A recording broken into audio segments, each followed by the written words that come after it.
சிவசங்கரா தேவனே. சந்தனத்தின் மனமுள்ள நந்தனத்தில் குடிகொள்ளும் மன்மதாரி சிவசுதனி ஐயப்பா മാധവന്റെ തിരുമകനീ.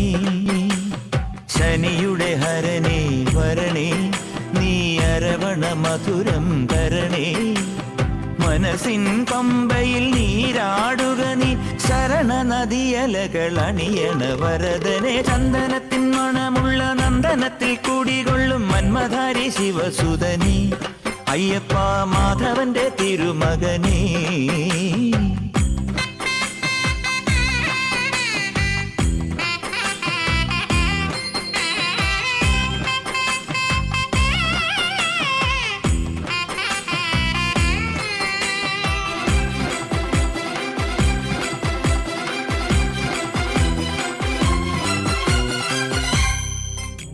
अभयाम्बिक करुणाम्बुराशी धीं तारा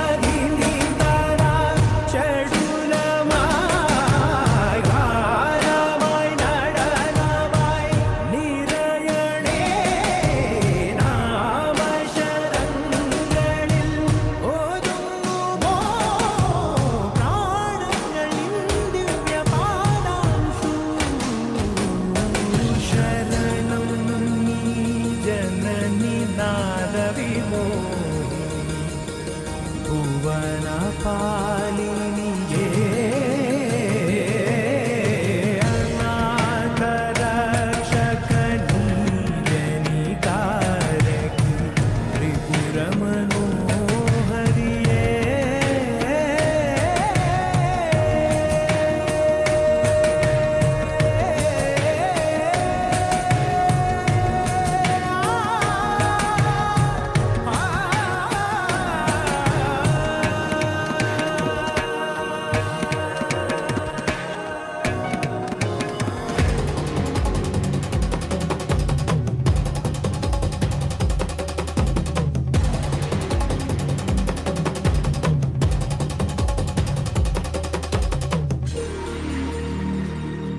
சங்கரம் சிவசங்கரம். இன்று ஓணம் பண்டிகை. தன் மக்கள் வளமாக வாழ்கிறார்களா என்று மகாபலி சக்கரவர்த்தி ஒவ்வொரு ஆண்டும் பூமிக்கு வந்து பார்த்து அனைவருக்கும் அருளாசிகள் வழங்கும் நாள். மகாபலி சக்கரவர்த்தியின் வாழ்க்கை வரலாற்றிலிருந்து தங்களிடம் 2 கேள்விகள் வைக்கிறோம். முதலாவதாக, வளமோடு நாட்டை ஆண்டு வந்த மகாபலி சக்கரவர்த்தி தனது நாட்டின் நலனுக்காகத்தானே யாகம் நடத்தினார். அதை தேவர்கள் ஏன் எதிர்க்க வேண்டும்? அதனால் போர் மூண்டு தேவர்களை காப்பாற்ற வாமன அவதாரம் ஏன் நிகழ வேண்டும்? ஒவ்வொரு போஸ்ட்டுக்கும் ஒரு ரிட்டையர்மெண்ட் ஏஜ் இருக்கும். அப்போ எதுக்காக இந்த பலி சக்கரவர்த்தியானவன் யாகத்தை செய்தான்னா இந்திர பதவிக்காக செய்தான். அந்த நேரத்தில் யார் இந்திரனாக இருந்தானோ அவனுக்கு இன்னும் ரிட்டையர்மெண்ட் டைம் வரல. அதனால் அவன் மகாவிஷ்ணுக்கிட்ட போய் எனக்கே இன்னும் டைம் வரலையே, அதுக்குள்ளே அவன் வந்து யாகம் பண்ணிகிட்ருக்கானேன்ற போது பகவான் சரி I will handle this situation அப்படின்னு அவர் திருவிக்ரம அவதாரம் எடுத்து வர்றார். ஒரு குள்ள பையனாக வர்றார். அந்த யாகசாலைக்குள்ளே அவர் வர்றபோது பலி சக்கரவர்த்தியினுடைய குரு இருக்கார் இல்லையா, அவர் வந்து சுக்கராச்சாரியார். அவருக்கு தெரியுது வந்திருக்கிறாரு மகாவிஷ்ணு தான், ஏமாத்துறதுக்காக வந்திருக்கான் அப்படின்னு சொல்கிறாரு. இவனை நம்பி நீ தானெல்லாம் கொடுக்காத அப்படின்னு. இல்லை நான் கொடுப்பேன், ஏன்னா வந்திருக்கிறது கடவுளாக இருந்தாலும் தானம் வாங்குற போது அவன் கை கீழே இருக்கும், என் கை மேலே இருக்கும், அதனால் எனக்கு பெருமை தானே அப்படின்னு சொல்லுவான். இப்போ உனக்கு என்ன வேணும்னு கேட்குறான். சாமி சொல்கிறாரு, அந்த அவதாரத்தில் வந்தபோது எனக்கு என்ன வேணும், 3 அடி நிலம் கொடுத்தா போகிறோம் அப்படிங்கிற. சரி 3 அடி நிலம் தானே கொடுத்துட்றேன் அப்படின்னு. தானம் கொடுக்கறதுக்கு முன்னாடி சுக்கராச்சாரியார் என்ன பண்ணுறாரு, திருப்பியும் வந்து அதை கொடுக்காத அப்படிங்கிறாரு. தண்ணி விட்டால் தானே தானம் செல்லுபடி ஆகுன்றதுனால ஒரு வண்டு மாதிரி வந்து அந்த கமண்டலத்தில் அடிச்சுக்கிட்டு நிற்கிறாரு. இப்போ ஒரு தர்பப்புல்லை எடுத்து திருவிக்கிரமோதரத்தில் வந்த ஓமனன் அந்த ஏதோ அடைச்சின்னு இருக்கு போலகுதுன்ற போது சுக்கராச்சாரியாருக்கு ஒரு கண்ணு நொல்லையாகி போகுது.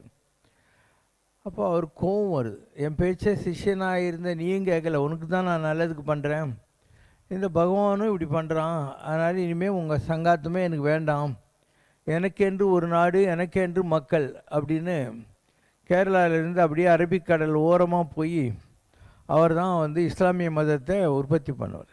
இந்த நிகழ்ச்சிக்கும் இஸ்லாமிய மதத்தை தோற்றுவிக்கப்பட்டதற்கும் ஒரு காரணம் இருக்குது. அவர் தான் போய் அந்த சுக்கராச்சாரியார்னா யார், சுக்கரவாரனா வெள்ளிக்கிழமை உள்ளவர் அவர். அதனால தான் பாயங்களுக்கெல்லாம் பார்த்தீங்கன்னா வெள்ளிக்கிழமை ரொம்ப விசேஷம். இது ஒரு பார்ட் ஆஃப் த ஸ்டோரி. ரெண்டாவது, உனக்கு என்ன வேணும்னு கேட்குற போது இவன் சொல்கிறான், எனக்கு 3 அடி நிலம் வேணும் அப்படின்னு. சரின்ட்டு சின்ன பையன் தானே நினைக்கிற போது அவர் அப்படியே விஸ்வரூபத்தை எடுக்கிறாரு. ஒரு அடியால் மண் அளக்கிறாரு, இன்னொரு அடியால் விண்ணு அளந்துடுறாரு. அதுதான் அந்த கோலமடை, கால் தூக்கி கால் கீழே வச்சுக்கிட்டு இருக்கிறது. இப்போ 3வது அடிக்கு எங்கே நிலம்னு கேட்குறாரு. இவன் இப்படி குனிஞ்சு என் தலைமையில் வைங்கோ அப்படிங்கிறான். ஸோ இதுக்கு ரொம்ப பெரிய விசேஷம் இருக்குது. ஆன்மீக பாஷையில் ஒரு சிஷ்யன் இல்லை ஒரு பக்தனுடைய தலைமையில் குரு இல்லை பகவானுடைய பாதம் வைக்கிறது இல்லையா, அதுக்கு ரொம்ப மகிமை உண்டு. திருவடி தீட்சைன்னு பேர். அப்பர் சுவாமிகள் ஒரு கோயிலில் படுத்துட்டுருக்காரு. அப்போ பகவான் என்ன பண்ணுறாரு, அவரும் வந்து ஒரு பக்தனாட்டம் படுத்துக்கிட்டு அப்பர் சுவாமி தலைமையில் 2 காலையும் இப்படி வைக்கிறாரு. சரி, ஏதோ தூக்கத்தில் வைக்கிறான் போல இருக்குதுன்னு இவர் திரும்பி படுத்தா அந்த பக்கம் திரும்பி இவர் வைக்கிறார். அப்போ திருவடி தென்னிமிசை சேர்த்தான் அப்படிங்கிற வார்த்தை தேவாரத்தில் வரும். ரொம்ப பெரிய விசேஷமாக அந்த திருவடி தீட்சை என்பது. அதை தான் கொடுத்தாரு. ஈ நெவர் பனிஷ்ட்.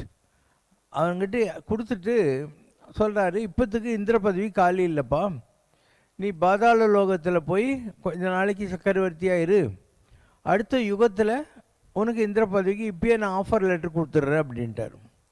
அதனால் இன்றைக்கி அமெரிக்காவில் இருக்கிற யாரோ, அமெரிக்கா பிரசிடெண்ட்டாக இருக்கலாம், இல்லை அமெரிக்காவில் இருக்கிற ஒரு பெரிய பணக்காரனாக இருக்கலாம், இல்லை இப்போ இதுக்கெல்லாம் ஸ்பேஸ்க்கெல்லாம் அனுப்புகிறான் அவனாக இருக்கலாம், யார் வேணால் இருக்கலாம்.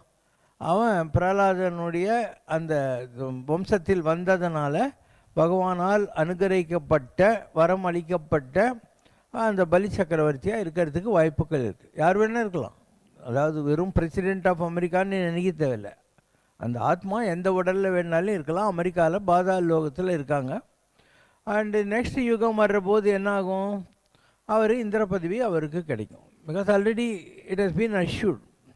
அதே மாதிரி நெக்ஸ்ட் யுகம் வர்ற போது யார் வந்து பிரம்மா ஆவாங்க, ஆஞ்சநேய சுவாமி பிரம்மா ஆயிடுவார்.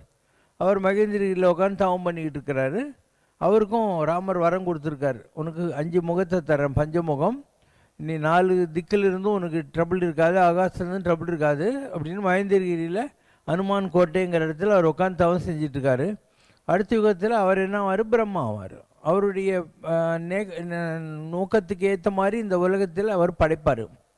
இப்படி இதெல்லாமே வந்து அந்தந்த ஆள் ரிட்டையர் ஆகணும், அந்தந்த யுகம் முடியணும், அதுக்கடுத்து யார் வரணுங்கிறதுக்கான சில கணிப்புக்கள், அவ்வளோதான். எதுக்காக பகவான் இதை செய்கிறாருன்னா, பகவானுக்கு ரொம்ப உயர்ந்த பக்தர்கள் 4 பேர் தான் மகாவிஷ்ணுக்கு. பராசர, பிரகலாத, புண்டரீக, நாரத, 4 பேர். அதில் இந்த பிரகலாதன் இருக்கான் இல்லையா, அவனுடைய கடவுளுடைய பேரே பிரகலாத வரதன், அவனுக்கு வரங்க கொடுக்கக்கூடிய ஆளுன்னு அர்த்தம். அதனால் பிரகலாதனுடைய 5வது தலைமுறையில் வந்தவன் தான் பலி சக்கரவர்த்தி. அவன் அழிஞ்சு போகக்கூடாது, தனக்கு ரொம்ப வேண்டிய பக்தனுடைய பரம்பரை என்பதனால அப்படிலாம் நடக்கும். ஸ்ரீரங்கத்தில் பராசர பட்டர்னு ஒருத்தர் லெக்சர் கொடுத்துன்னு இருப்பார். கொடுக்குற போது அவர் கேட்பார், சொட்டை நம்பியினுடைய வம்சத்தில் வந்த யாராவது இங்கே உட்காந்துருக்காளா அப்படின்னு. சொட்டை நம்பின்றது பகவானுக்கு வேண்டிய ஒரு பக்தன். அவனுடைய வம்சத்தில் வந்த யாராவது ஒரு ஐயங்கார் இங்கே உட்காந்துருக்கீங்களான்னு அர்த்தம். அதுக்கு எல்லோரும் எதுக்காக கேட்குறீங்கன்னா, இல்லை அந்த வம்சத்தில் யார் இருந்தாலையும் பெருமாள் அந்த பக்கம் திரும்பி பார்த்துன்னு இருப்பார், அதுக்காக நான் கேட்குறேன் அப்படின்னாராம். இப்படி எல்லாத்துக்கும் காரணக்காரர் யாராவது பக்தர்களாக இருந்தால் 7 தலைமுறைக்கு அந்த குடும்பத்தை பகவான் காப்பாற்றுவார். அந்த குடும்பத்தில் பிறக்கிறதே இவனுக்கு கிடைக்கக்கூடிய ஒரு பாக்கியம். இது ஒரு காரணம். அதனால் உலகத்தில் எது நடக்கிறதோ எல்லாத்துக்கு பின்னாலேயும் பல தெய்வீக ரகசியங்கள் இருக்கும். ஒரு ஹியூமன் லெவலில் நமக்கு பார்க்குற போது எதுக்கு அவன் தலைமையில் கால் வச்சார் அப்படின்னு உனக்கு தெரியும், நல்லதுக்கு தானே செஞ்சார். இப்போ அவனுக்கு இந்திர பதவிக்கு அஷூரன்ஸும் கிடச்சிடுச்சு. அவன் பெரிய போஸ்ட்டில் இப்போ லௌகீகமாக அமெரிக்காவில் எங்கேயோ இருந்து என்ஜாயும் பண்ணிகிட்டு இருக்க போகிறான். And God has glorified him. Plus இந்த மாதிரி திருவோணம் என்னுடைய பக்தர்கள்லாம் நல்லா இருக்கணும், நான் அவங்களெல்லாம் அன்றைக்கி போய் வந்து தரிசனம் பண்ணணும் அப்படின்னு கேட்டேன். அதுவும் கொடுத்துட்டாரு. ஸோ கேரளாவில் நீ பார்த்தீங்கன்னா எல்லா கோயில்லையும் இந்த திருவோணம்ன்றது ரொம்ப. அப்போது எமது தாதை தாதை தாதை நும்ம தாதும் அவனன்றி வேறில்லையும். எங்களுக்கு ஃபாதருக்கு கிராண்ட் ஃபாதர், உங்களுக்கு கிராண்ட் ஃபாதர் 2 பேரும் ஒரே ஆள் தான். நும்ம தாதும் அவனன்றி வேறில்லையே அப்படின்னு ஆழ்வார் பாசுரம் ஒன்று இருக்குது. அதனால் எத்தனை பிறவிகள் எடுத்தாலும் பகவான் வந்து இந்த உலகத்தில் தன்னுடைய பக்தர்களுக்கு நல்லது செய்கிறான். எற்றைக்கும் ஏழேல் பிறவிக்கும் முந்தனோடு உற்றுமை ஆவோம் உந்தனக்கே ஆட்சேபம் தான் திருப்பாவை ஆண்டாள் சொன்னது. அதனால் உங்கள் பெரியவங்கள்லாம் பூஜை பண்ணியிருக்காங்கன்னா அது உங்களுக்கு பயன்படுது. 7 தலைமுறை வரைக்கும் நீங்களும் பூஜையெல்லாம் ஒழுங்காக பண்ணிகிட்டு இருந்தால் உங்களுக்கு பின்னால் வரக்கூடிய சந்ததிகளுக்கும் அந்த பகவானுடைய அனுகிரகம் என்பது கட்டாயம் கிடச்சிக்கிட்டே தான் இருக்கும். இப்போ கடவுளுடைய திட்டத்தில் எதுவுமே ராங்காக போகாது. அதனால தான் திருவோண திருவிழாவில் வழி வழி ஆட்சி செய்கின்றோம்னா பரம்பரையாக ஹெரிடிட்ரியாக நாங்கள் பூஜை பண்ணிக்கிட்டு இருக்கோம் அப்படிங்கிற வார்த்தையை பயன்படுத்துவாங்க. இதை வச்சு ரொம்ப பெரிய அளவுக்கு தத்துவங்களை சொன்னவங்கலாம் இருக்காங்க. ஒரு ஆள் இருக்கான், அவனுடைய இங்கே பராசரப்பட்டர்னு நான் இப்போ சொன்னேனே அவர் தான் பெரிய வைணவ ஆழ்வாரில் அந்த நிலையை அடைஞ்சவர். அவர் பகவான்கிட்ட எனக்கு வந்து மோட்சத்தை கொடு அப்படிங்கிறார். பகவான் அதுக்கு என்ன, என்கிட்ட யாரும் மோட்சம் கேட்குறதில்ல, நீயாவது கேட்டியே, ரொம்ப சந்தோஷம்தான் அப்படின்ட்டு சொல்லிவிட்டு இவர் கேட்குறாரு, நீ என்ன பூஜையெல்லாம் பண்ணியிருக்கேன்னு. நான் அதெல்லாம் ஒன்றும் பண்ணதில்லைன்னு. ஏதாவது தீர்த்த ஸ்நானங்கள் யாத்திரைகள்லாம் போயிருக்கியா? அதெல்லாம் ஒன்றும் பண்ணதில்லை. இப்படியே வரிசையாக கேள்வி கேட்டு ஒன்றும் பண்ணதில்லைன்னு பின்ன எதை வச்சுட்டா நான் அவனுக்கு மோட்சம் கொடுக்கறதுன்னு கேட்குறாரு சுவாமி. இப்போ சொல்கிறாரு, ததிபாண்டன் கதை உனக்கு தெரியும் இல்லையா? ததிபாண்டன் உன்னுடைய சட்டிப்பானைக்குள்ளே கிருஷ்ணர் ஒளிஞ்சிக்கிறார். அது மேலே ஒரு தட்டை போட்டு மூடிட்டு ததிபாண்டன் நீ மேலே ஏறி உக்காந்துக்குவான்றார். அந்த பக்கம் அவரை தேடிக்கிட்டு வராங்க கிருஷ்ணரை அடிக்கிறதுக்காக இந்த செல்லமாக தான். அப்போ அவங்கெல்லாம் கேட்குறாங்க, கிருஷ்ணர் இங்கே இருக்காரான்ட்டு. அப்போ அந்த ததிபாண்டன் சொல்லுவான், நான் என்ன அவரை இந்த சட்டிக்குள்ளே ஒழிச்சு வச்சு மேலேயே உக்காந்துருக்கேன் அப்படின்னாரு. எல்லாம் நீ இரிட்டேட்டடாக சொல்கிறாங்க பழகுதுன்னு விட்டாங்க. எல்லோரும் போயிட்டாங்கன்னு தெரிஞ்ச உடனே கிருஷ்ணர் உள்ளேருந்து டக்குன்னு தட்டுறாரு. என்ன அப்படின்னா, என்னை வெளியே விட்றா அப்படின்னாரு. எல்லாம் விட்றேன், எனக்கு மோட்சம் கொடுக்குறியா அப்படின்னா. நான் உன்னை உள்ள வச்சுருந்தேன், அதனால் எனக்கு மோட்சம் கொடுக்குறியான்னு. சரி கொடுக்குறேன், எனக்கு மாத்திரம் இல்லை, இந்த சட்டி கூட உனக்கு மோட்சத்துக்கு உன்னை ஒழிச்சு வச்சு ஹெல்ப் பண்ணுது இல்லையா, இதுக்கும் சேர்த்து மோட்சம் கொடுக்குறியா அப்படின்னா. கொடுக்குறேன்டான்ட்டு. ஸோ கிருஷ்ணர் வெளியே வந்த உடனே அந்த ததிபாண்டங்கிறான் சட்டியோட வைகுண்டத்துக்கு போனான்ட்டு ஒரு கதை இருக்குது. ஸோ இதெல்லாம் வந்து கடவுள் எந்த அளவுக்கு ஒரு வாத்சல்யத்தோடு தன்னுடைய பக்தர்களிடத்தில் விளையாடுகிறார் என்பதற்கும், கடவுளை அடைவதற்கு வெறும் லவ் இருந்தால் போகிறோம், பெரிய ஆச்சாரங்கள் நியமங்கள் நிஷ்டைகள் இதெல்லாம் தேவையில்லைங்கிறதுக்காக சொல்லப்படுகிற விஷயங்கள் எல்லாமே. இப்போது மகாராஷ்டிராவில் ஒரு பெரிய மகான் இருந்தார். அவருடைய ஒய்ஃப் கிட்ட சொல்கிறாரு, பாரு எனக்கு வைகுண்டத்துலேருந்து இப்போ வரப்போகுது புஷ்பகுமானம், நான் போகணும் கூட வான்ட்டு. இருங்க அடுப்பில் பால் கொச்சின்ட்டுருக்குனாலும் யார் ஒய்ஃபு. இவர் சரி அவள் தலைவிதின்னு சொல்லி போகிறாரு. இவர் வீட்டு வேலைக்காரி இல்லை, அவள் போய் ஏறிக்கிறான், அவள் மோட்சத்துக்கு விட்டலாம். பொண்டாட்டி கடைசி வரைக்கும் போவே இல்லை. அதனால் இதெல்லாம் நமக்கு எதுக்காக சொல்கிறேன்னா, பக்தின்னு ஒன்று இருந்தால் அதுக்கு ஒரு மரியாதை கொடுப்பார் கடவுள், அவர் ஒன்றை தன்கிட்ட சேர்த்துக்குவார் அப்படின்னு அர்த்தம். ஸோ எற்றைக்கும் ஏழேல் பிறவிக்கும்னா இதெல்லாம் தான் அர்த்தம். நீங்கள் பக்தியாக இருந்தீங்கன்னா அதுக்கு பலன் கட்டாயம் உண்டு. ஒரு விதை போட்டால் அது முளைச்சே தீரும். இப்போ பக்திங்கிறது கூட ஒரு விதை தான். ஸோ அதிலிருந்து ஒரு பயிர் வரும். நீங்கள் எவ்வளோ பக்தி செய்கிறீங்களோ அவ்வளோ உங்களுக்கு கடவுளுடைய அனுகிரகம் கிடச்சினே இருக்கும். அது இட்ஸ் லைக் ஒரு பேங்க்கில் உனக்கு பணம் இருக்குது, நீ மறந்து போயிட்ட, அதுக்கு வட்டி ஏறினே இருக்கும் இல்லையா? நீ 3 வருஷம் போய் கேட்டால் கூட ஒரு 5 நிமிஷம் தேடி பார்த்துட்டு இருக்குதுங்க இவ்வளோ ரூபாய் சேர்ந்துருக்குன்னு கொடுப்பாங்க இல்லையா? அந்த மாதிரி நீங்கள் செய்கிற பூஜைகள் புனஸ்காரங்கள் எல்லாத்துக்கும் மரியாதை இருக்குது கடவுளுடைய ஆட்சியில். உங்களுக்கு அதனுடைய பலன்கள் கட்டாயம் கிடைக்கும். இதெல்லாம் எப்படி பாவா கண்டுபிடிக்கிறது அப்படின்றியா? உன் ஜாதகத்தை பார்த்தா சொல்லிடலாம். உன் ஜாதகத்தில் பூர்வ புண்ணியஸ்தானம்னு ஒன்று இருக்குது, 11வது வீடு, அதுக்கடுத்து 5வது வீடு.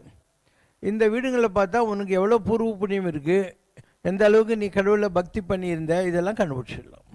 அதனால் கோபாலகிருஷ்ண பாரதியார்னு ஒருத்தர் இருந்தார். அவர் சொன்னார், பக்தி பண்ணி கொண்டிருந்தால் முக்தியை பெறலாமே அப்படின்னார். அப்போ மோட்சத்தை அடையிறதுக்கு வேறு ஒன்றுமே பண்ண தேவையில்லை, பக்தி பண்ண போகிறோம். பக்தின்னா என்ன? கடவுள்கிட்ட வைக்கிற லவ், அவ்வளோதான். பக்திங்கிறது ஏதோ ஒரு பெரிய கஷ்டமான வார்த்தையாக உனக்கு தெரியல, அது ஒன்றும் இல்லை. It's a love towards God, அவ்வளோதான். இது அம்மா பசங்கிட்டலாம் வச்சா பாசம்னு பேர், 2 பேர் ஈக்குவலாக வச்சாங்கன்னா நட்புன்னு பேர் இல்லையா? கையிலே ஆரூர தோழமை, தோழமை என்னன்னா தோழன். விண்ணூரும் மண்ணூரும் துதித்தாலும் உதவா ஒரு தோழன் கடவுள் அப்படிங்கிற மாதிரி. குசேலர் கிருஷ்ண பரமாத்மா ஃப்ரெண்டில் இருந்தாங்க. மீராபாய் கணவன் காதலனாக வச்சுருந்தா, ஆண்டாள் கணவனாகவே வச்சுருந்தா. ஸோ உனக்கு எந்த பாவனை பிடிக்குதோ அந்த பாவனையில் நீ கடவுளை கும்பிடலாம், கொண்டாடலாம். கடவுளுக்கு எல்லா ரிலேஷன்ஷிப்பும் இருக்குது. ஏது அவன் ஊர், யார் உற்றார், யார் அயலார், எல்லாமே அவனுக்கு வேண்டியவங்க தான், எல்லாருமே அவனுக்கு ஃப்ரெண்ட்ஸு தான். அதனால் நீ எந்த பாவனையில் வேணுனாலும் வைக்கலாம், உனக்கு எப்படி பிடிக்குதோ அப்படி வைக்கலாம். ஒரு அப்பா அம்மாங்கிற பாவனையில் உனக்கு வேணுன்னா சிவபெருமான் பார்வதியை நினச்சிக்கோ, ஒரு ஃப்ரெண்டுங்கிற மாதிரினா கிருஷ்ணரை வச்சுக்கோ, ஒரு குருங்கிற மாதிரி வேணுன்னா முருகரை வச்சுக்கோ. இப்படி உனக்கு எந்த ஃப்ரெண்ட்ஷிப் பிடிக்குதோ அந்த மாதிரி நீங்கள் வச்சுக்கலாம். ஹில்டா சார்டன் ஒரு அம்மா இருந்தாள், ஸ்ரீலங்காவில் இருந்தால், அப்புறம் அமெரிக்காவில் போய் ஒவ்வொரு பௌர்ணமிக்கும் கையில் நெருப்பு சட்டி வச்சுக்கிட்டு அவளை அருள்வாக்கு கொடுப்பாள், அந்த மாதிரி. ஸோ அவளுக்கு ரொம்ப நாளாக பிள்ளையார் முருகர் தான் அவள் கும்பிட்டுன்னு இருந்தாள், அவள் உபதேசம்லாம் வாங்கியிருந்தாள்.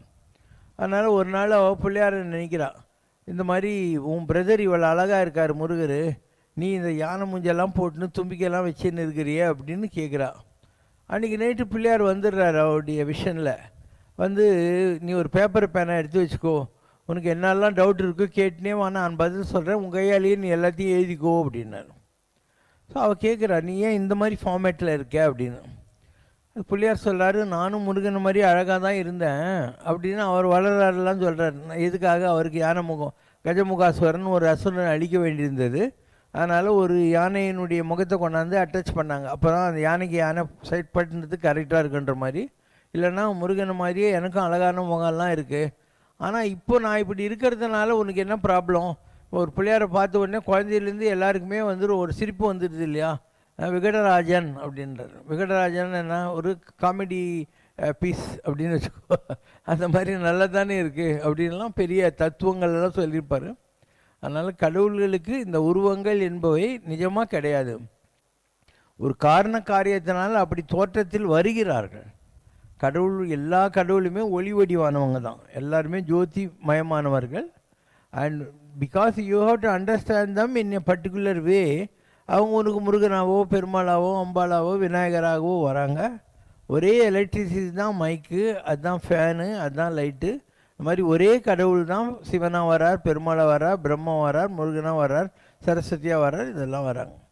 ஸோ நீங்கள் வந்து இந்த ரூப பேதங்களில் மாட்டிக்கொண்டு இது பெருசு அது சின்னது அந்த மாதிரிலாம் அடிச்சுக்க தேவையில்லை. இருக்கிறது ஒரே கடவுள். ஒரு நாமம் ஒரு உருவம் இல்லாருக்கு 1000 திருநாமம் பாடினாம் தெல்லேடம் கொட்டாமோ. அந்த மாதிரி இருக்கிறது ஒரே ஒரு எலக்ட்ரிசிட்டி தான். உனக்கு எந்த மாதிரி வேணுமோ அப்படி கும்பிட்டுன்னு போய் யாரும் வேணாம்னு சொன்னாங்க. அதனால் இது பெருசு அது சின்னதுன்னு நீங்கள் அடிச்சுக்க தேவையில்லை. கடவுள்களுக்குள்ள பேதம் கிடையாது, எந்த கடவுள்கிட்டையும் எந்த பேதமும் கிடையாது.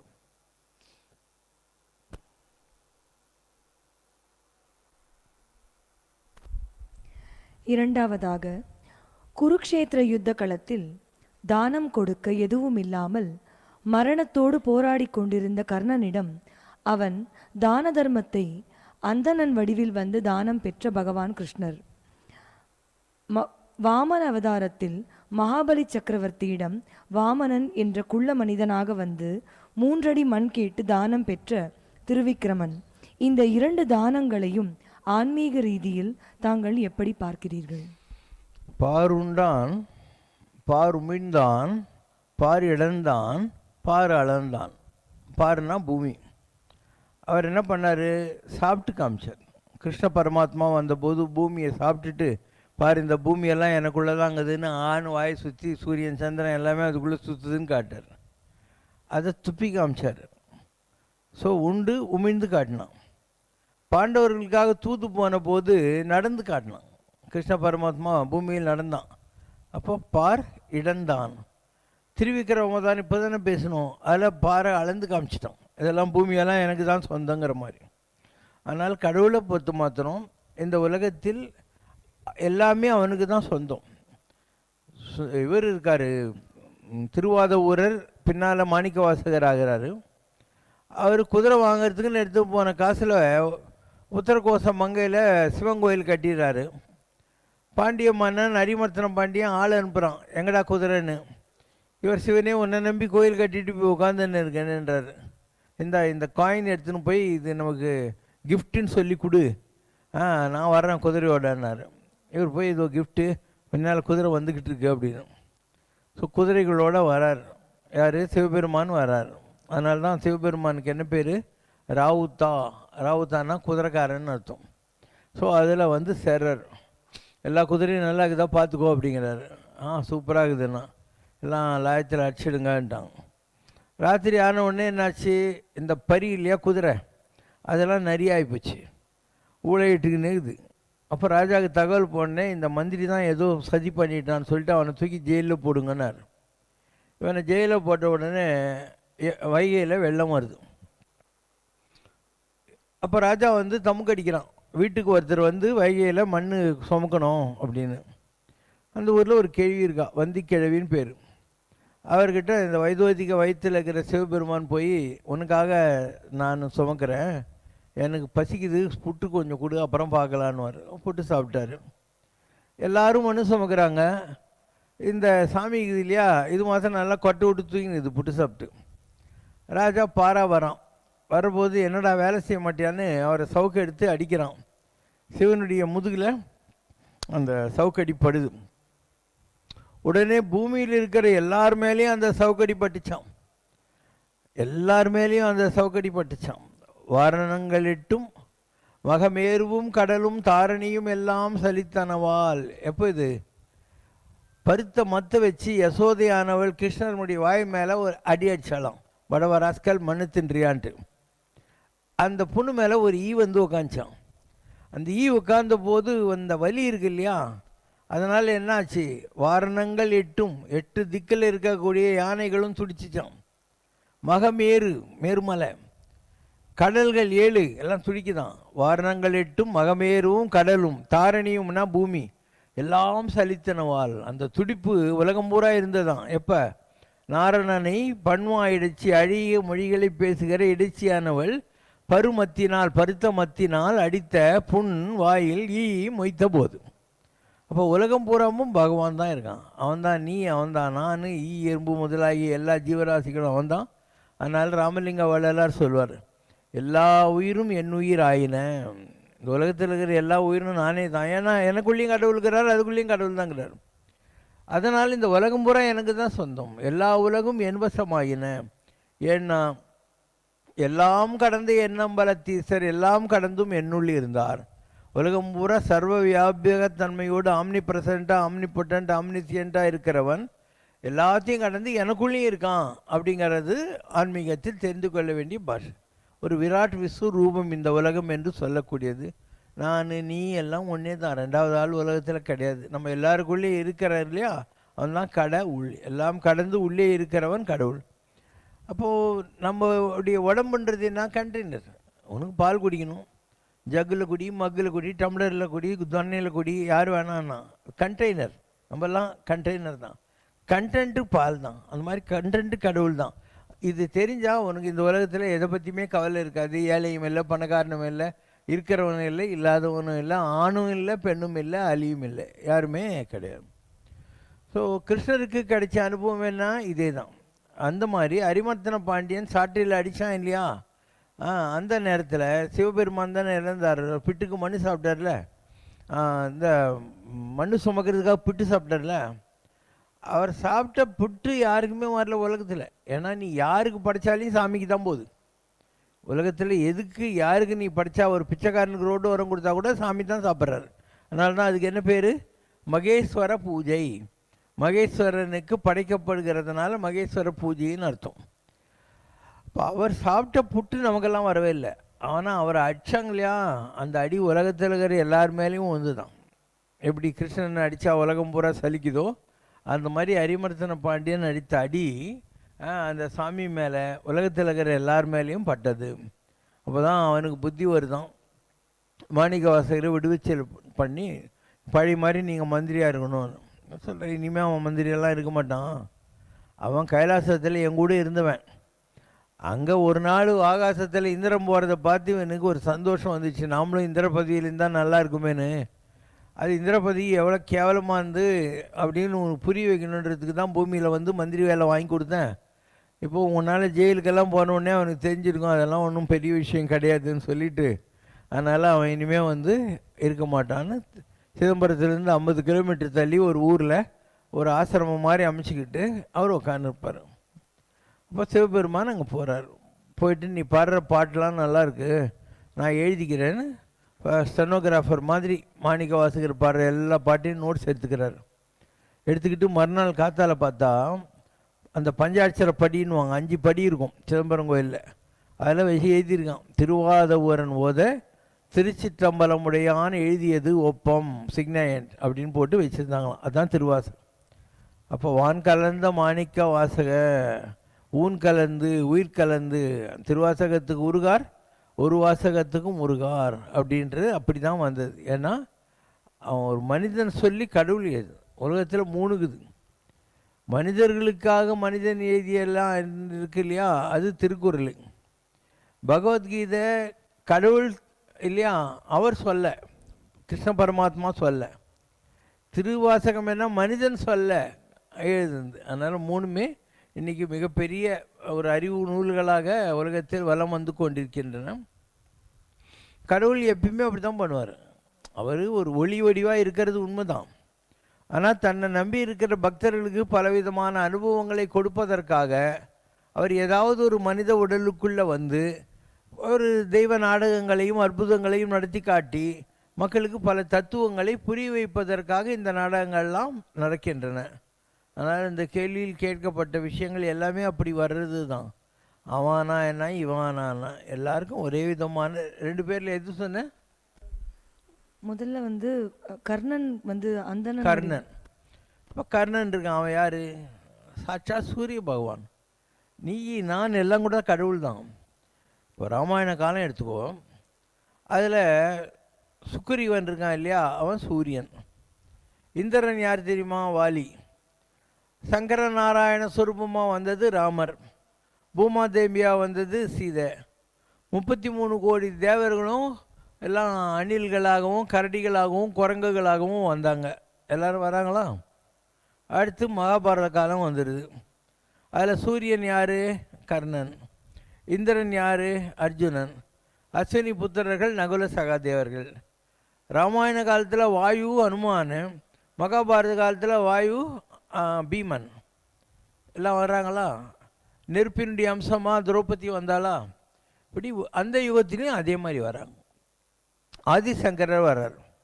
வந்தால் சாட்சாத் ஆலமரத்துக்கு கீழே உக்காண்டிருக்காரு இல்லையா, கல்லால மரத்துக்கு கீழே தட்சிணாமூர்த்தி ஸ்வரூபமாக அவர் வர்றார்.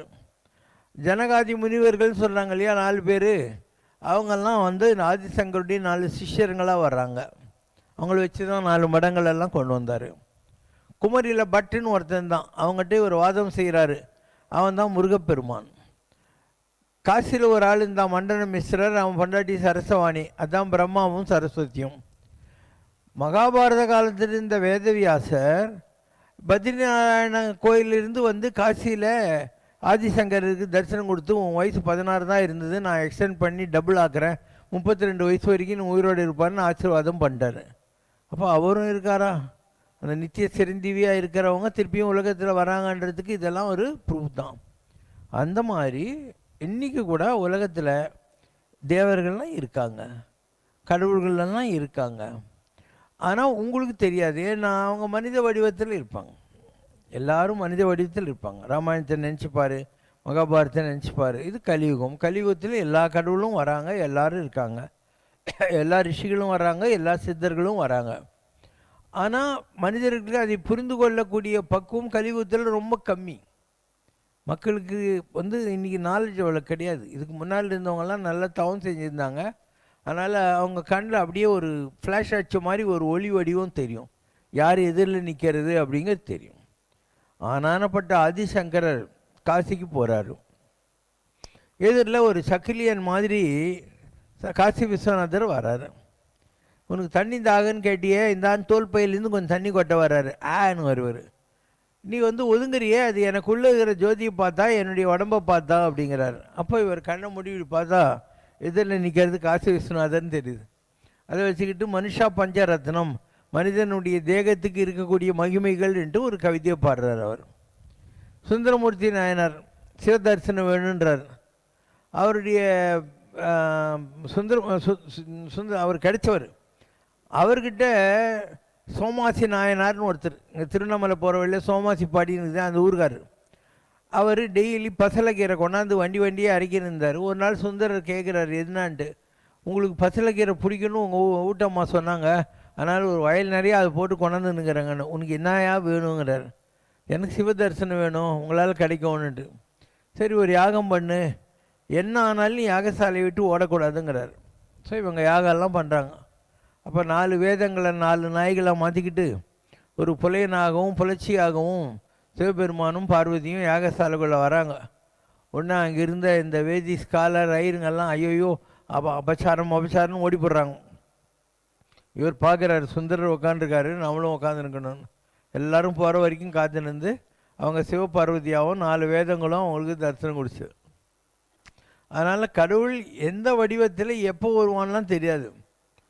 உனக்கு தகுதி இருந்து பக்குவம் இருந்தால், உன்னுடைய நம்பிக்கை மெய்யாக இருந்தால், உனக்கு கடவுள் எதுவாக வேண்டும் என்றாலும் வருவான், எப்படி வேண்டும் என்றாலும் வருவான். அதனால தான் ஆதிசங்கருக்கும் புரியல. அண்டு இவர் சுந்தரமூர்த்தி நாயனார் சொல்லி சோமாசி நாயனாருக்கு தரிசனம் கிடைக்கிற வரைக்கும் அவருக்கும் நம்பிக்கை இருந்திருக்காது. ஸோ எல்லா வகையிலையும் உலகத்தில் கடவுள் என்பவன் இருப்பது உண்மை. அவன் எந்த வடிவத்தில் வருவான்னு தெரியாது.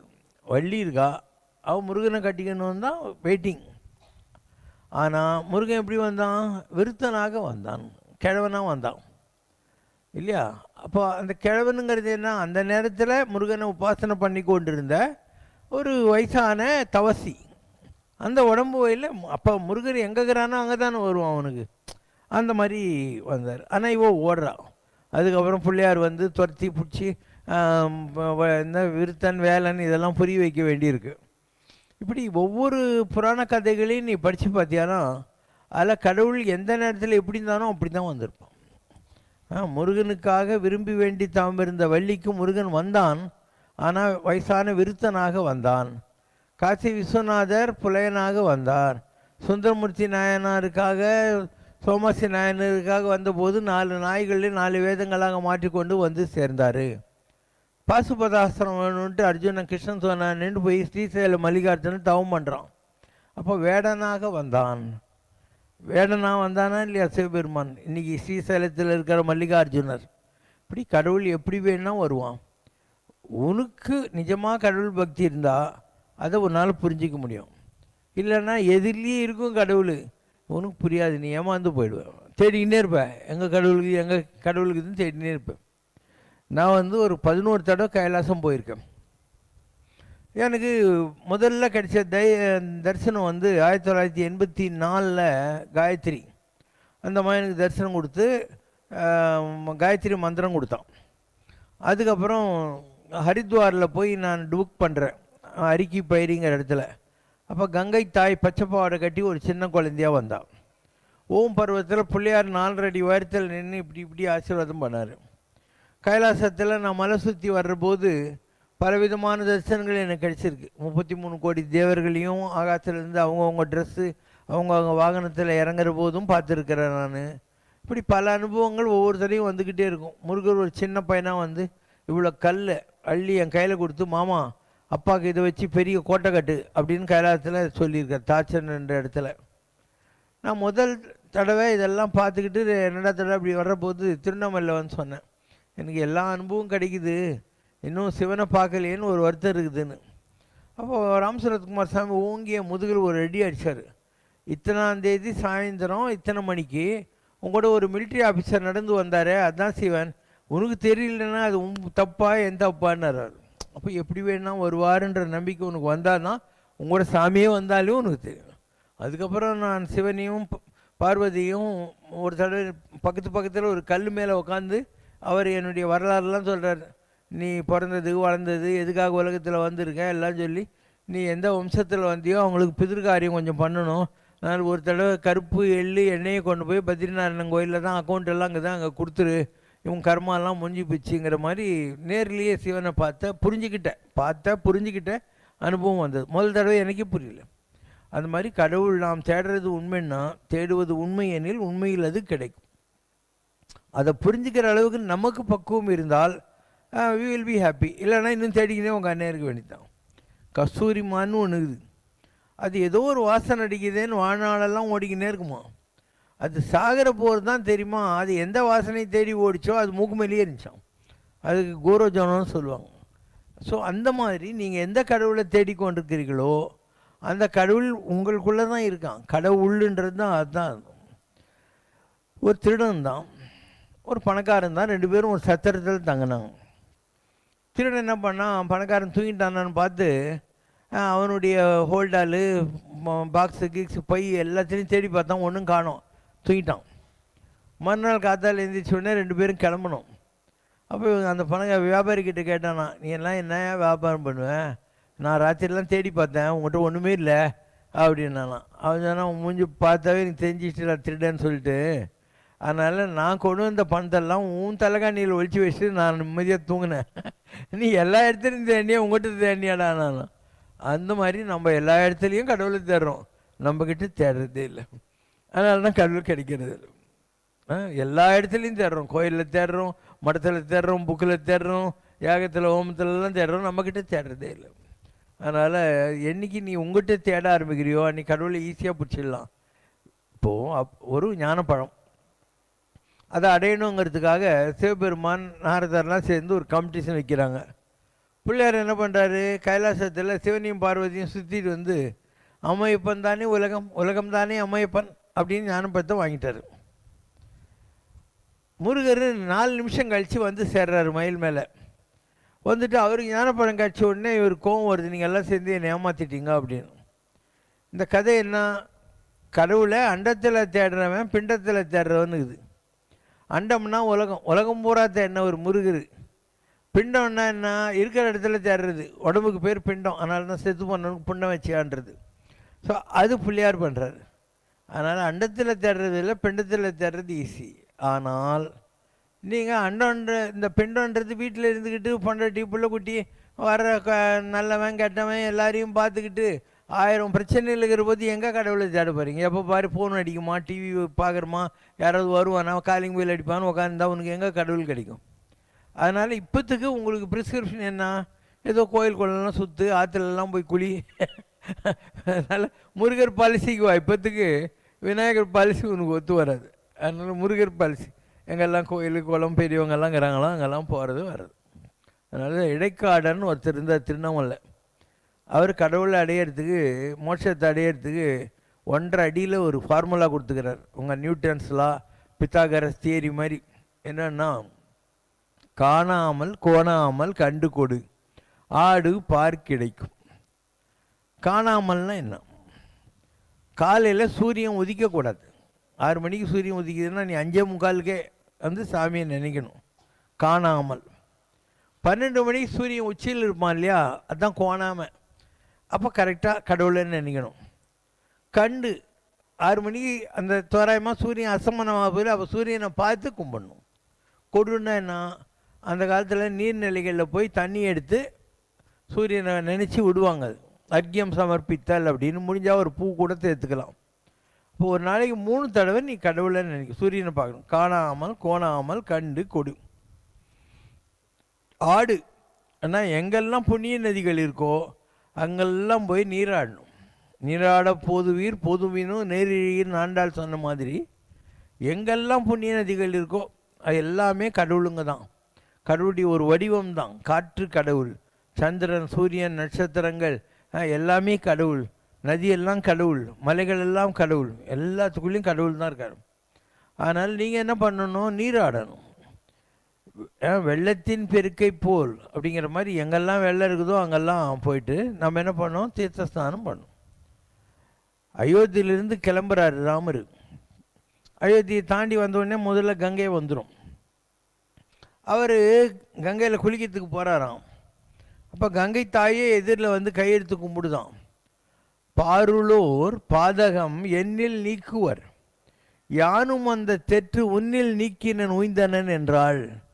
பாருளோர்னா பூமியில் இருக்கிறவங்க, அவங்க செய்த தப்பு தண்டா. பாதகம் செய்பவரை கண்டால் முகத்தில் உமிழ்ந்து விடு பாப்பானாலே அது மாதிரி தப்பு தண்டா. பாருளோர் பாதகம் என்னில் நீக்குவர். எல்லாரும் கங்கை காவேரி கோதாவரியில் போய் நான் பண்ண பாவத்தெல்லாம் மன்னிச்சிடு அப்படின்னு விடுறாங்க. என் பாவமெல்லாம் எப்படி போகும்னு நினச்சிக்கிட்டே இருந்தாராமா. நீ குளிச்சு இல்லையா, அதில் என் பாவமெல்லாம் போயிடுச்சுன்னா.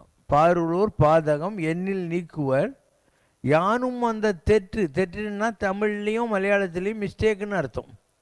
ஸோ யானும் அந்த தெற்று உன்னில் நீக்கினன், நீ குளிச்சு இல்லையா அதில் போயிடுச்சுப்பா, உய்ந்தனன் நான் உருப்பட்டுட்டேன் அப்படின்னு அர்த்தம். அதனால் எங்கெல்லாம் புண்ணிய நதிகள் இருக்கிறதோ அங்கெல்லாம் நீங்கள் போய் ஸ்நானம் செய்கிற போது உங்களுடைய பாவங்கள் கரைகின்றன. ஆனால் நீங்கள் என்ன சொல்லணும், அந்த கங்கையில் குளிக்கிற போது நான் என் பாவத்தை வாங்கிக்கோன்னு சொல்லக்கூடாது இல்லையா. பகவதத்தில் ஒரு காட்சி, துரியோதனை நம்ம ரொம்ப ஸ்மார்ட்டுன்னு நினச்சிக்கிட்டு பகவான் கிருஷ்ணர்கிட்ட காலில் 2 பூ போட்டு, கிருஷ்ணா என் பாவத்தெல்லாம் உங்கள்கிட்ட விட்டுட்டேன்னு நான் மனசுக்குள்ளோ. கிருஷ்ணர் என்கிட்ட யார் எதை கொடுத்தாலே அதை 1க்கு 100 கொடுத்துருவேனே நான். அவன் பாவத்தை விட்டோம் 1க்கு 100 அவனுக்கு திருப்பி கொடுத்துருவேன் கிருஷ்ணர். அந்த மாதிரி நம்ம எந்த நதியில் குளித்தாலையும் பாவத்தை நதிக்கு கொடுக்காத. இல்லை ஏற்கனவே பாவம் பண்ணியிருக்க, அதில் முழுகிற போது நீ என்ன நினைக்கணும், எங்கேயோ ஆகாசத்திலிருந்து நீ பூமிக்கு வர்ற, விவசாயத்துக்கு தண்ணி கொடுக்குற, கரண்ட் எடுக்கிறதுக்கு தண்ணி கொடுக்குற, எல்லோரும் குடிக்கிறதுக்கு தண்ணி கொடுக்குற, குளிக்கிறதுக்கு தண்ணி கொடுக்குற, உன்ன மாதிரி நல்ல எண்ணங்கள் எனக்கு வரணும், கங்கையை போல் காவேரி போல் எண்ணங்கள் எங்கிட்டையும் சுரக்கணும் அப்படிங்கிற எண்ணத்தோடு நீ குளி. அது விட்டு என் பாவத்தெல்லாம் உனக்கு கொடுத்துட்டேன்னு துரியோதனை மாதிரி சொல்லி மாட்டிக்காத. அதனால் பாருளோர் பாதகம் என்னில் நீக்குவர்னா அந்த கங்கை தாய் சொன்னதாக அர்த்தம். இந்த சப்த நதிகள் இருக்கு இல்லையா, அதெல்லாம் கருணங்கருப்பாக ஒரு குரூரமாக ஆகி போய் ஒரு குடிசுக்குள்ளே போச்சான். இதை ஒருத்தர் வெளியிலேருந்து பார்த்துட்டுருக்காரு. பார்த்தா அவங்கெல்லாம் அழகாக வெளியே வர்றாங்க. கேட்குறாரு, நீங்கள்லாம் யார்? நாங்கள்லாம் சப்த நதிகள். உள்ளே என்ன நடக்குதுன்னா, ஒரு பையங்கிறான் அவங்க அப்பா அம்மாவுக்கு பணிவிடை செய்கிறான், கண்ணு தெரியாத அப்பா அம்மாவுக்கு. எல்லா ஜனங்களையும் எங்ககிட்ட வந்து குளிக்கிறதுனால எங்களுக்கு நாங்கள் டெய்லி அழுக்காயிடுறோம், எங்கள் அழகெல்லாம் போயிடுது. நாங்கள் அந்த பையனை போய் தரிசனம் பண்ணோடனே எங்களுக்கு பழைய வடிவம் கிடைக்கிது. இப்படி தான் டெய்லி நாங்கள் எங்களை ரீஜுவனேட் பண்ணிக்கிறோன்னாலாம்.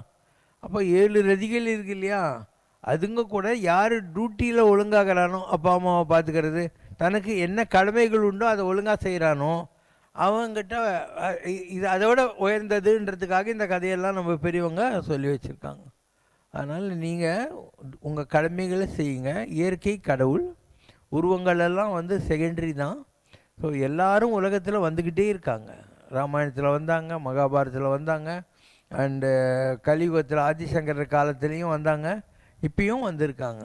ஆனால் அவங்க யார், எங்கே இருக்காங்க, என்னன்றதெல்லாம் உங்களுக்கு தெரியாமல் போகலாம். அதை பற்றி உனக்கு என்ன, நீ எல்லாருக்குள்ளேயும் கடவுளை பாரு. யார்கிட்ட கடவுள் இருந்தால் உனக்கு என்ன நஷ்டம்? எல்லாருக்குள்ளேயும் பாரு, அப்பாக்குள்ளே பாரு, அம்மா கிட்ட பாரு, ரோட்டில் போகிறவங்ககிட்ட பாரு, எல்லார்கிட்டையும் பாரு. உன் வீட்டு வாசலில் ஒரு பிச்சைக்காரன் வந்துன்னா அவங்க கூட கடவுளாக இருக்குன்னு நினச்சிக்கோ. ஏன்னா அந்த வடிவத்தில் கடவுள் வரமாட்டான்னு யான்னு சொன்னான்? பிச்சாடன வடிவம்னா என்ன, பிச்சை எடுக்கிற வடிவத்தில் வந்தான் சிவபெருமானன்றதுன்னு உன் கதை. ஸோ எல்லாரையும் கடவுளாக பார்க்க ஆரம்பிச்சிடு. அப்போ ரோடு ஓரத்தில் யாரோ ஒரு பிச்சைக்காரன் உட்காந்துக்கிறான், நீ அவனை பற்றி ஏன் கமெண்ட் அடிக்கிற? இவெல்லாம் சோம்பேறி நாய், ஒன்றும் வேலை செய்ய தெரியாமல் இங்கே வந்து உட்காந்துக்கிறான், நீ ஏன் நினைக்கிற? உனக்கு இஷ்டந்தான் கொடு, அப்படி இல்லைன்னா தூஷணம் பண்ணாத. முடிஞ்சாக்கா நீ துட்டுக்கிட்டு கொடுத்தியானா அவன் சாராக வாங்கி குடிச்சிடுவான். பேசாமல் 2 வாழைப்பழம் இல்லை போகிற பிஸ்கெட்டு பன்னு ஏதாவது வாங்கி கொடுத்துட்டு போயிட்டே இரு. யாரை பார்த்தாலையும் வாங்கி கொடுத்துட்டு போயிட்டே இரு. இது கஸ்டமர் ஒருத்தன் வரான், நீ பிஸ்னஸில் இருக்கிற கஸ்டமரு அந்த டை சூட் கேஸ் எல்லாம் தூக்கின்னு வருவான், நெக்ஸ்ட் மீட்டுன்னுவான். நீ அவனை நீ கும்பிட்ற கடவுள்னு நினச்சிக்கோ. நான் ஒழுங்காக வியாபாரம் பண்ணுறேன்னான்னு பார்க்குறதுக்காக கடவுள் இது சேல்ஸ்மேன் வேஷத்தில் வந்துக்கிறான்னு நினச்சிக்கோ. ரஜினிகாந்த் இது ஒரு சினிமா வந்துச்சு இல்லை, அதில் அவ நக்மாவா அவள் ரஜினியை போலீஸ் கான்ஸ்டபிளாக டிராஃபிக்கில் பார்ப்பா. அந்த மாதிரி நீ நம்புகிற கடவுளை நீயும் வந்து பார்த்துக்கோ. எல்லா ஃபார்ம்லேயும் பாரு. ஒரு நாளெல்லாம் உங்கள்கிட்ட யார் வராங்களோ அந்த ஃபார்ம்லெல்லாம் உங்கள் கடவுளை நீ பார்த்துன்னே இருந்தா எந்த வடிவத்தில் கடவுள் வந்தாலும் நீ ஏமாறவே மாட்டேன். Very simple way to live இல்லையா? இது ஒரு வழி. இல்லை நீ எது செஞ்சாலும் கடவுளுக்காக செய். காலையில் தூக்கத்திலேருந்து எந்திரிச்ச உடனே ஒரு 2 நிமிஷம் பெட்டில் படுத்துக்கோ, இல்லை உக்காந்துக்கோ. கடவுளே நேற்று ராத்திரி தூங்கினேன், நீ காத்தால என்னை ஒழுங்காக எழுப்பியிருக்க, ரொம்ப தேங்க்ஸு அப்படின்னு சொல்லு. அதுதான் ப்ரேயர். அதுக்கப்புறம் போய் குளிக்கிறியா, கடவுளே உனக்கு தான் அபிஷேகம்னு சொல்லு. நீ ட்ரெஸ்ஸு மாட்டிக்கிறியா, கடவுளே இதுதான் உனக்கு அலங்காரம்னு சொல்லிக்கோ. நீயே தள்ளெல்லாம் நல்லா வாரிக்கோ. என்ன செய்கிறியோ எல்லாத்தையும் கடவுளுக்குன்னு செஞ்சுனே வா. யாரை பார்த்தாலையும் அதெல்லாம் கடவுளுன்ற பாவனை முதல்ல சொன்னேன். 2வது, நீ செய்கிற எல்லாத்தையும் கடவுளுங்கிற பாவனையில் செய்ய ஆரம்பிச்சிடு. உண்ணும் உணவு, பருகு நீர், தின்னும் வெற்றிலை. சாப்பிட்ற சாப்பாடு கடவுளுக்கு. நான் 1 நிமிஷம் லேட் ஆகும். 4 இட்லி சட்னி வச்சுன்னு உட்காந்துக்க போகிறேன். அது நினச்சிக்கோ, முருகா சாப்பிட்றாப்பா அப்படின்னு சொல்லி நீயே தான் தின்ன போகிற. என்ன ப்ராப்ளம்? உனக்கு உங்கள்கிட்ட தாங்கிறான் முருகன். அவ்வளோதான், முருகன் உங்கள்கிட்ட இருக்காருன்னா என்னுடைய ஃபிலாசபி கூட.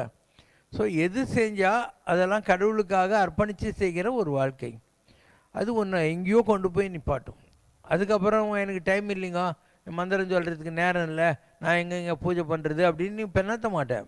வாழ்க்கையே தவம் என்று வரைந்தளித்த சங்கரா. சம்ரட்சணாவில் ஒரு பாட்டுக்குது, வாழ்க்கையே தவம் என்று வரைந்தளித்த சங்கரா. வாழ்க்கையும் போர் கவிதை என்று வரைந்தளித்த சங்கரா, இன்பாக்கும் கவிதைகளில் உனை வரைய என்றிடுமோ. வாழ்க்கையும் போர் கவிதை, வாழ்க்கையும் போர் கவிதை என்று வரைந்தளித்த சங்கரா, இன்பாக்கும் கவிதைகளில் உனை வரைய என்றிடுமோ.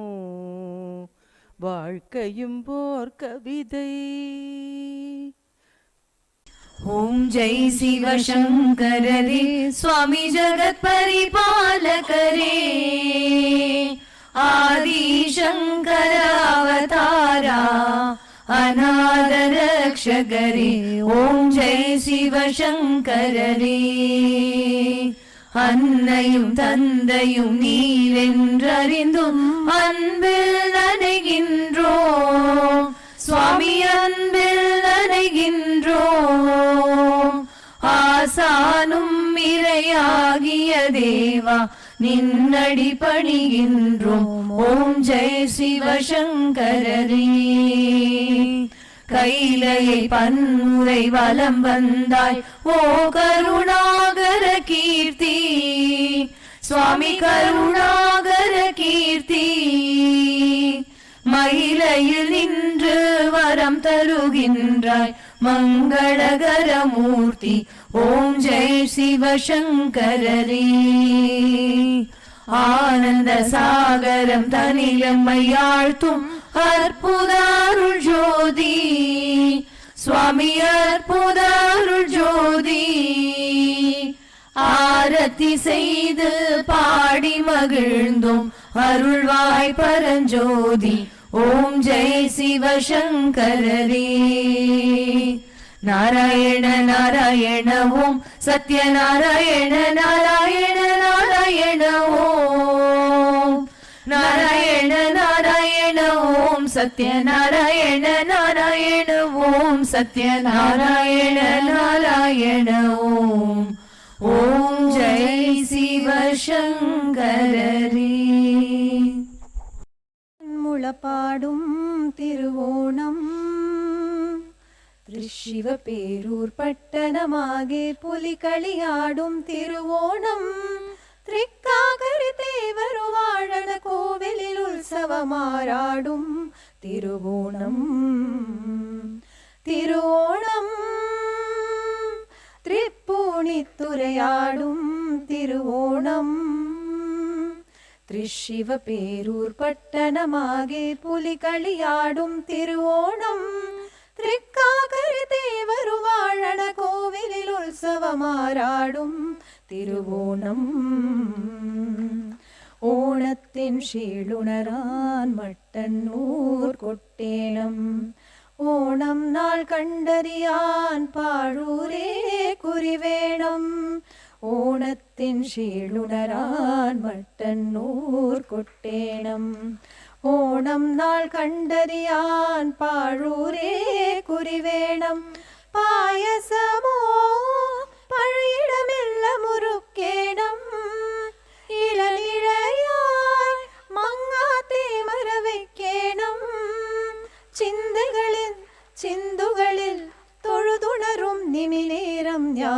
திருத்தா பூவாய். திருவோணம் திருவாரன் முளப்பாடும் திருவோணம் திருஷிவ பேரூர் பட்டணமாகி புலிகளியாடும் திருவோணம் திரிக்காக்கரி தேவரு வாழன கோவிலில் உற்சவமாராடும் திருவோணம்.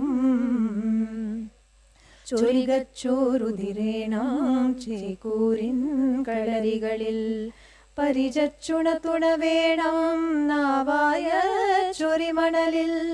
ചൊരികച്ചോരുതിരേണം ചേക്കൂരിൻ കളരികളിൽ പരിചച്ചുണതുണ വേണം നാവായ ചൊരിമണലിൽ. മന്നനീരാൻ തെച്ചി കൂടനെഴും നള്ളും മാദേവനായി തെച്ചി പൂന്തെല്ലുള്ളും കാരിച്ചാൻ ചുണ്ടനുമായി പുന്നമടക്കായലിലടരാടും ഓടനിലാവ്.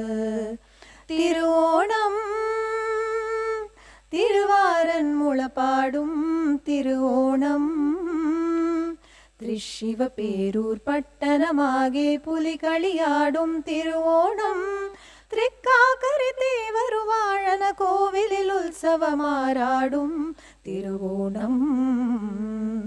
திருவோணம் திரிப்பூணித்துறையாடும் திருவோணம் திருஷிவ பேரூர் பட்டணமாகி புலிகளியாடும் திருவோணம் തൃക്കാക്കരി தேவரு வாழன கோவிலில் உற்சவமாராடும் திருவோணம். குறை ஒன்றுமில்லை மறைமூர்த்தி கண்ணா, குறை ஒன்றும் இல்லை கண்ணா, குறை ஒன்றுமில்லை கோவிந்தா.